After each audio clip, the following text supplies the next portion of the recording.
Olá, alunos, tudo bem? Essa é mais uma aula de Geografia do sétimo ano A. Eu sou o professor Gustavo. Você pode perceber a minha imagem aqui no canto direito da tela. E nós vamos falar sobre os domínios morfoclimáticos. Eu quero lembrá-los que esta videoaula ela é um resumo para poder colaborar com você nos seus estudos em casa. Os domínios morfoclimáticos são um estudo realizado pelo geógrafo Aziz Absaber, esse homem na imagem que você pode observar no slide. O Aziz Absaber estudou as paisagens naturais no nosso país e as relações entre os elementos naturais. Então ele estudou vegetação, clima, solo, relevo, hidrografia e qual a relação existente entre elas. Nessa relação é que ele deu o nome de domínio. E no Brasil ele classificou então 6 domínios morfoclimáticos: o amazônico, cerrado, mares de morros, caatingas, araucárias e pradarias. O domínio amazônico, predominantemente ali na região norte do Brasil, é um domínio de clima equatorial, de relevo de planície, de predominantemente relevo de planície, e onde tem a presença da floresta da Amazônia, que é uma floresta com grande biodiversidade vegetal e natural, uma floresta úmida, latifoliada, nós falamos, perennifólia, termos que nós já estudamos em sala de aula. Lembrando também que essa floresta tem 3 estratos, 3 subdivisões: mata de terra firme, a área mais afastada do rio, com árvores de grande porte, como a castanheira; mata de várzea, próxima ao rio, quando o rio sofre cheias, cobre essa área, é uma área, por exemplo, com a presença dos açaizais; e a mata de igapó, uma vegetação sempre coberta por água. A floresta da Amazônia ela é muito importante para o equilíbrio climático na América do Sul. Por exemplo, em um fenômeno conhecido como rios voadores. Nós já aprendemos isso também em sala de aula. E, porém, é uma floresta que vem sofrendo degradação devido à expansão da pecuária, da agricultura e das madeireiras. A floresta sofre desmatamento para aumentar as áreas de pastagem, ou áreas de plantação, ou a venda das madeiras. O grande problema, primeiro, quando a madeireira é ilegal, ela não se responsabiliza por reflorestar, por restaurar a área usada. E por conta da expansão da pecuária, apesar de ser uma atividade econômica muito importante para o nosso país, tem se expandido demais, afetando este bioma. O domínio das caatingas, que está ali no Nordeste brasileiro, na depressão sertaneja. Já observe o relevo, a depressão sertaneja, uma região de clima semiárido, com chuvas irregulares. Por conta disso, vai se desenvolver uma vegetação que se adapta à ausência dessa chuva. São as vegetações que nós chamamos de xerófitas, como os cactos, por exemplo, que armazenam água em si. Nós temos também ali é, uma região com pobreza, o índice de desenvolvimento humano é muito baixo nas cidades daquela região, mas não é por conta da seca, é por conta do abandono que essa região sofreu ao longo de diversos governos na história do nosso país. E também tem um solo muito frágil. Então, o uso excessivo desse solo leva a um fenômeno chamado desertificação, que trata do desmatamento e da perda da umidade do solo, tornando então impróprio, infértil para uma futura atividade ali, ou até mesmo para a restauração de sua vegetação original. Nós temos o cerrado. O cerrado é uma vegetação que nós encontramos em todas as regiões do nosso país, mas ele predomina no centro-oeste. É um domínio que está em relevos de chapadas e com vegetação, com árvores espaçadas, afastadas uma das outras, árvores de médio porte, com galhos retorcidos, como vocês podem observar nessa imagem. E por que os galhos são retorcidos? Porque as raízes é que se desenvolvem mais para buscar água no lençol freático, por conta do centro-oeste brasileiro ter um clima semi-úmido. Nós temos verões úmidos, mas invernos secos. Então, é a maneira da vegetação sobreviver. O solo ali do centro-oeste é um solo ácido, que teoricamente é impróprio para a agricultura, mas devido a técnicas de agricultura como a calagem, nós temos ali no centro-oeste, por ser um relevo plano, a grande expansão da fronteira agrícola do Brasil. Os mares de morros. Os mares de morros é um domínio que se estende do norte ao sul do nosso país, em toda a faixa litorânea, né? A costa litorânea do nosso país.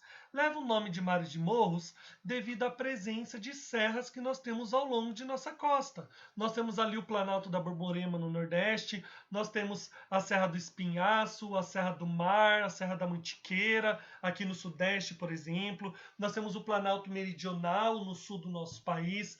Por isso, mares de morros. E ao olhar por uma imagem de satélite ali, né, vou melhorar a frase aqui. Quando nós olhamos por uma imagem de satélite os mares de morros, a gente percebe que são serras com um processo de erosão muito grande. Então, elas têm o topo mais arredondados, como se fosse uma meia laranja. Nessa região dos mares de morros, predomina o clima tropical quente e úmido, por estar próximo do litoral. Temos a presença da Mata Atlântica, que é também uma floresta latifoliada, uma floresta tropical, e os mangues. Vocês podem perceber também que é a principal vegetação do nosso país que mais sofreu degradação ao longo de sua história. Desde a extração do pau-brasil, lá no início da colonização do nosso país, a Mata Atlântica é a vegetação que mais sofre desmatamento. A gente pode perceber nessa imagem uma pequena ilustração de como seria originalmente e como está hoje. Hoje está em torno de 5% da existência ainda da Mata Atlântica. Ao longo dos anos aumentou um pouco. Deve estar exatamente a uns 7% por conta do reflorestamento e da presença de parques estaduais, que são áreas, são reservas ambientais estabelecidas pelo governo para a proteção da floresta, para a sua manutenção. Nós temos a Mata dos Pinhais, que são o domínio das araucárias, também conhecido como os pinheiros brasileiros ou Mata do Paraná. São essas belas árvores que vocês podem perceber, árvores grandes, de 40 metros de altura, de porte majestoso, e elas têm folhas que nós chamamos de acicofoliada, né? A folha ela é pontiaguda. É uma maneira dela preservar a sua umidade mesmo por estar em uma região fria. É uma região de clima subtropical. Nós percebemos as araucárias no sul do Brasil, onde é o nosso clima subtropical, ou em áreas elevadas, em áreas de elevada altitude, como por exemplo em Campos do Jordão, aqui no Vale do Paraíba. A mata de araucárias ela é muito importante para proteção de animais pertencentes a este domínio. A copa de suas árvores é uma espécie de proteção para as espécies de animais e também ela é fundamental para a existência da gralha azul. Aliás, a gralha azul, esse pássaro, é responsável pela disseminação das sementes do pinhão, que é a semente, que é o fruto dessa árvore e que pode disseminar para outros lugares, inclusive. Porém, tem sofrido grande desmatamento pela sua madeira ser utilizada na indústria de móveis. Nós temos os campos ou as pradarias ou a campanha gaúcha, os campos sulinos, esses termos significam a mesma coisa, os pampas. Pradaria é uma palavra que significa prado, que é campo. E é um campo natural. Você pode perceber nessa imagem que é um campo natural, não é porque foi desmatado. É essa vegetação mesmo, que é rasteira, adaptada a clima frio, em um relevo de coxilhas, ou seja, em um relevo levemente ondulado, predominantemente em clima tropical. Nós vemos muito mais no sul do Brasil, né? No sul do Rio Grande do Sul, uma região muito importante para a expansão da pecuária e também expansão agrícola. Se nós observarmos o estado do Rio Grande do Sul, boa parte desse estado tem uma altitude relativamente baixa, 300 metros de altitude, por exemplo, e acaba sendo uma área muito importante para plantação de fumo. Contudo, o excesso dessa plantação leva a este solo sofrer uma arenização, que é o aflorar do que há no subsolo para a superfície. por ser um subsolo mais arenoso. Então temos esse problema de erosão. Ao longo dos domínios morfoclimáticos, vocês podem ver nesse mapa a presença de todos os domínios. Eu vou passar com o mouse aqui. Você pode ver o Amazônico, Caatinga, Cerrado, Mares de Morros, Araucárias, Pampas Gaúchos. Essas setas vermelhas estão indicando o intervalo que existe entre eles. O intervalo, o Aziz Abissaber chamou de faixas de transição. O que tem nessas faixas de transição? Tem a mistura das vegetações que são vizinhas. Por exemplo, você vê a Mata Atlântica ali nos mares de morros. Quando vai chegando perto do cerrado, vai deixando de ser floresta e virando um cerrado. Ou a gente tem até mesmo a formação de alguma vegetação diferente por ser a mistura dos dois. Entre a Amazônia e a Caatinga nós temos, por exemplo, a Mata dos Cocais.